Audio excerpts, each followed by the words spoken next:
doing a project for my cultural diversity class. It's the HDAL 2340 class, and it's about prejudice.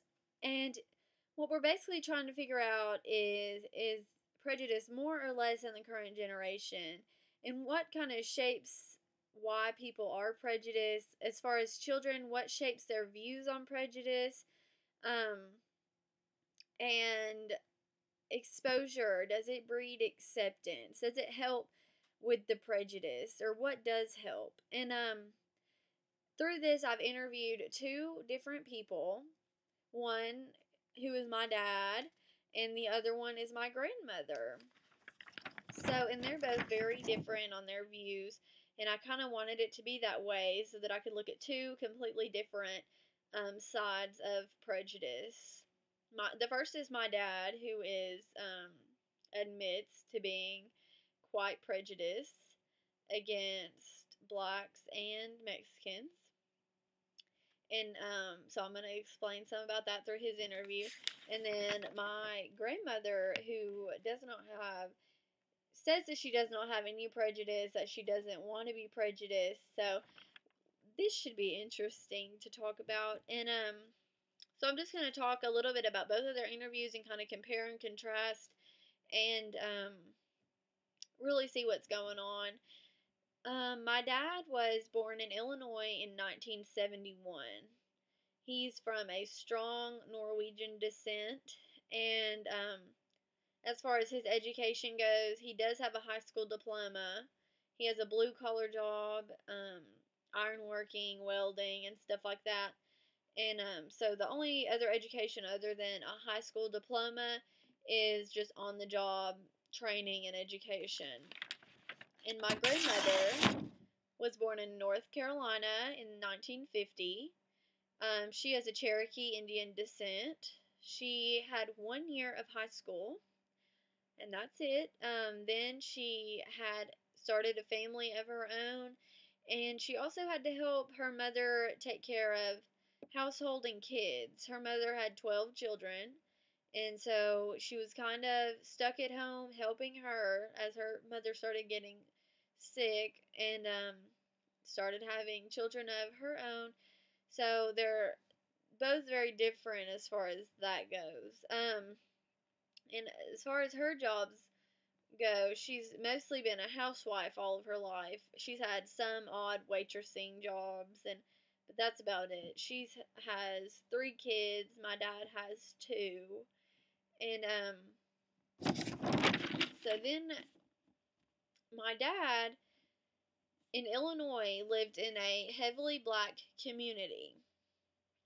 The school was about 50-50 blacks and whites.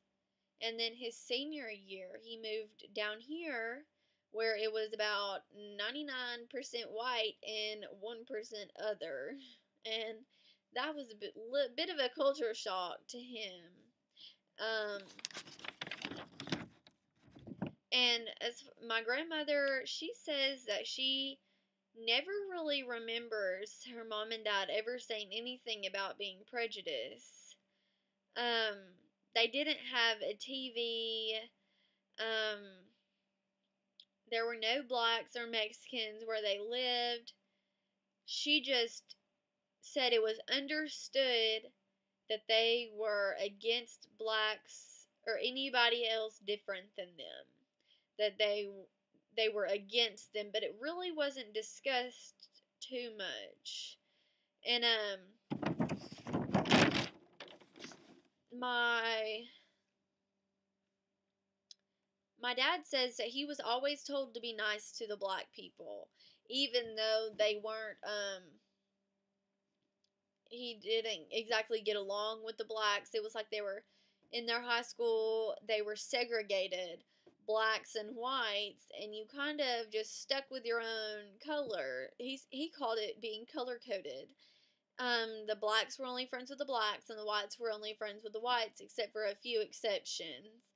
And really, he says that his dad was fairly prejudiced, and he knew that he could probably have a black friend at school, but he knew not to bring them home, and not to have, especially not to have a black girlfriend, because that would not have went over well in his household.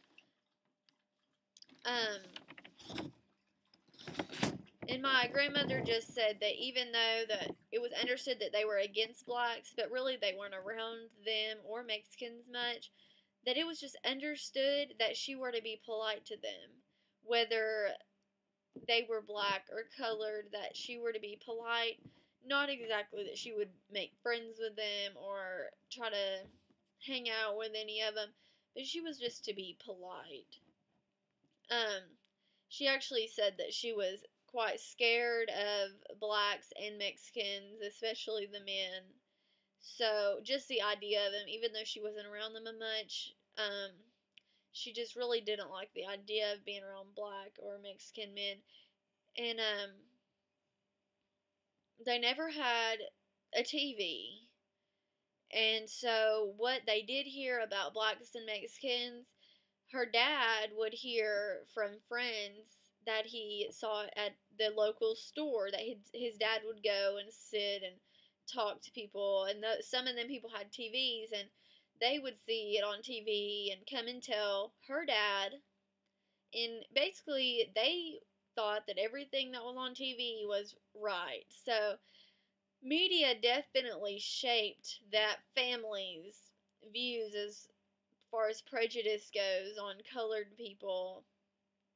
And so they would hear about hate crimes and different kind of discriminations on the TV, and the men would talk about it at the store, and so that's really the only place that she heard about prejudice before. Um, my dad, always talked about how big of a culture shock it was whenever he moved down here and it was all whites instead of half and half like it was at his school. And they actually had a bad experience with a black man who broke into their house, and so that has definitely played a role in Dad's prejudice. And then he had a group of Mexicans come to his job and basically say that they had the skills to do the job that my dad was doing and offered to do it for less than what my dad was making. And that put the company in a tight spot, and I can understand how that works economically and by the business, that it would be cheaper to have somebody work for less wages if they had the same experience. And my dad was just really like offended by that someone would step in and offer to work for less when he had a family at home. He could not afford to lose his job. And so he was really offended by that. So between that and the break-in with the black person, he's really kind of been used those to defend his prejudiceness. He's always kind of told me that after that have those two things happened, it just was not fair, that you kind of need to stick with your own race, because he says that you cannot trust people of the opposite race, which really I think that as far as those two things that happened to him go, and plus the media's role on sharing negative viewpoints of prejudice, maybe he is a little bit biased for this, but he definitely is somewhat prejudiced. And but he says that over the course of his lifetime, he feels like prejudice has improved, that it's not as bad as it used to be. And it said, for example, look, we have a black president, and that's saying something, even though he does not like the president. But he's saying that he can get voted into office, which could not happen 30 years ago, that a black president could have just came in and be elected. That's definitely saying something.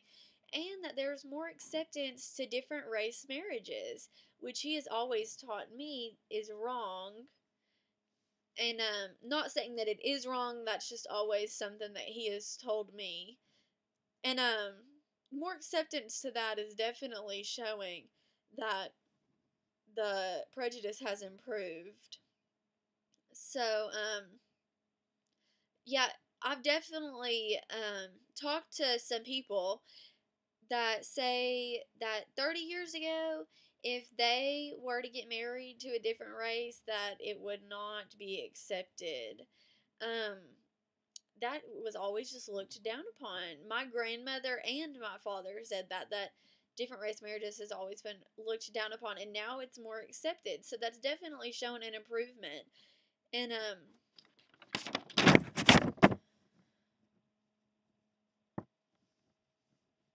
Um, my grandmother said that she thinks that it has also improved because more blacks and Mexicans can be in a community and live normally. And she said that's not something that could have happened whenever she was growing up. That they would have definitely just been out of place in a community full of whites. And she says that most of her um, education about prejudice came from the media, even though that was very biased.